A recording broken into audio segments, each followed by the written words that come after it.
Hi, and welcome to How to Go to Therapy, a channel dedicated to sharing the ins and outs of how to go to therapy.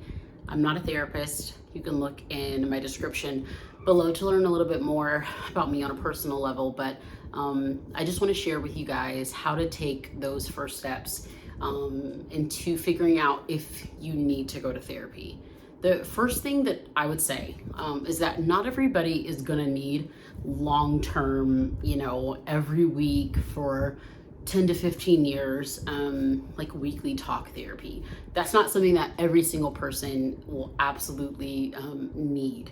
I consider myself someone that absolutely does need that. And I do go every single week. Sometimes I'll take a few months off if I'm in a certain season of life, but it's something that I really do benefit from in my everyday life. So I think that that's one thing that can be really helpful, is because a lot of times people think like, well, no, of course I don't need therapy because there's no way that I need to be sitting in someone's office a couple times a week or month for like the rest of my life. So don't think of it in that way.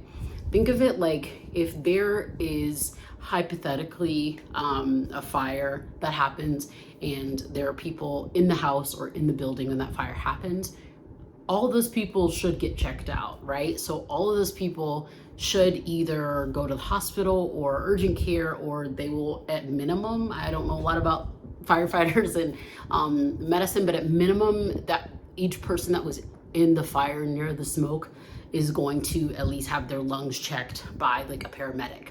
And from there you'll assess and then figure out what you need. And so that is the best way that I can explain of how to figure out if you need to go to therapy. If you have been in the room, if you have been in an environment where something tragic happened, that could affect your mental health in the same way that a fire, smoke inhalation can affect your physical health. The first thing that I think of is a global pandemic. We're all going through this thing in many different ways, but also in the same way, but also not the same way at all. And so I would think that every single person that is experiencing this, whether you have dealt with the loss of your job, major adjustments to your job, major adjustments to what you thought college was going to be like, whether you dealt with the loss of a loved one, you've battled COVID yourself, everything has changed for your family, whatever it might be. I think that we all have globally dealt with this thing. And so I wish that counseling and therapy could be accessible for every single person. And I think that it's definitely something that we should all go and get assessed at minimum, to sit down with a licensed therapist and say, hey, this is the stuff that stresses me out about the pandemic, or say, hey, what are, some of the things that you've seen that can help other people like that might be feeling stressed out about the pandemic. But outside of the pandemic, anytime you do go through any type of major life change, moving to a new state can be really stressful and overwhelming. For those of us that are parents, postpartum depression, postpartum anxiety, these are a big life change of having a child, dealing with loss in any type of way. There are so many different life changes that we experience where I think an assessment is necessary and is helpful. Almost anytime you get like a new job or something like that, there's always some sort of like physical assessment.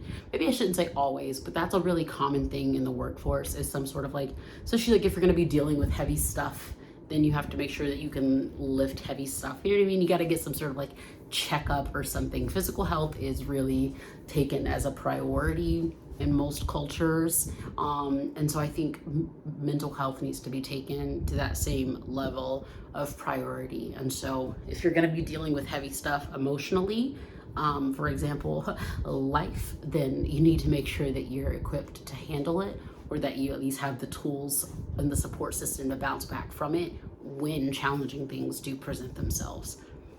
That's my way of saying I think everybody needs to have someone they can count on. And if you're ever thinking, maybe I should go to therapy, I do believe that it is worth an assessment. It is worth communicating with someone to see what that means for you. Maybe it's a twice a month support group. Maybe it's a once a week one-on-one with a therapist. But I'll cover some of that in my next video on like how to find a therapist. So feel free to subscribe for more videos on how to go to therapy.